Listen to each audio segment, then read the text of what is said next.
शहराची खबरबात या बातमीपत्राचे प्रायोजक आहेत Mac care super speciality hospital Ahmednagar.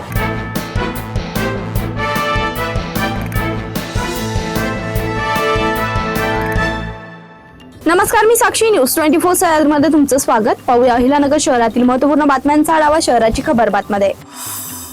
Ahilyanagar शहरातील लाल टाकी परिसरातील पंडित नेहरू उद्यानातील पंडित नेहरूंचा पुतळा हटवून त्या जागी साहित्यरत्न अण्णाभाऊ साठे यांच्या नावाने वाचनालय आणि आद्यगुरु क्रांतिकारक लहुजी साळवे यांचं स्मारक उभारण्याची मागणी दिनेश जोशी यांनी महापालिका आयुक्तांकडे केली आहे। या मागणीमुळे परिसरात चर्चा सुरू झाली आहे।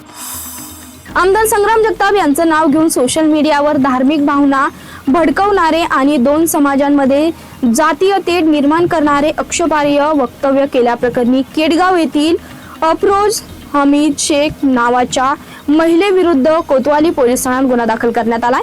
पोलीस अंमलदार झाडबुके यांनी सरकारतर्फे फिर्याद दिली आहे।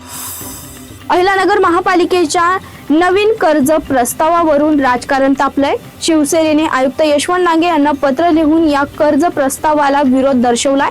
आयुक्तांच्या दालनाबाहेर शिवसेना नगरसेवक आणि पदाधिकाऱ्यांनी घोषणाबाजी करत आपला निषेध व्यक्त केलाय।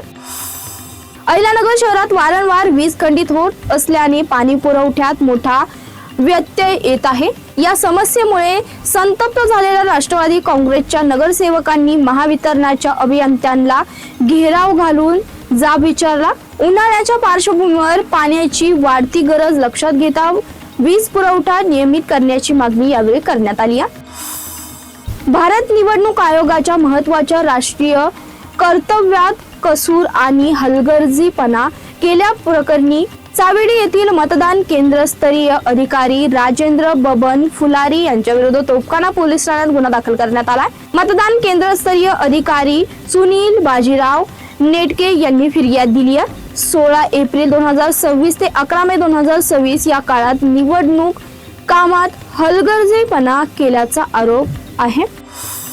शहराची खबरबातमध्ये इथेच थांबतोय। तुम्ही पाहता न्यूज 24 सह्याद्री।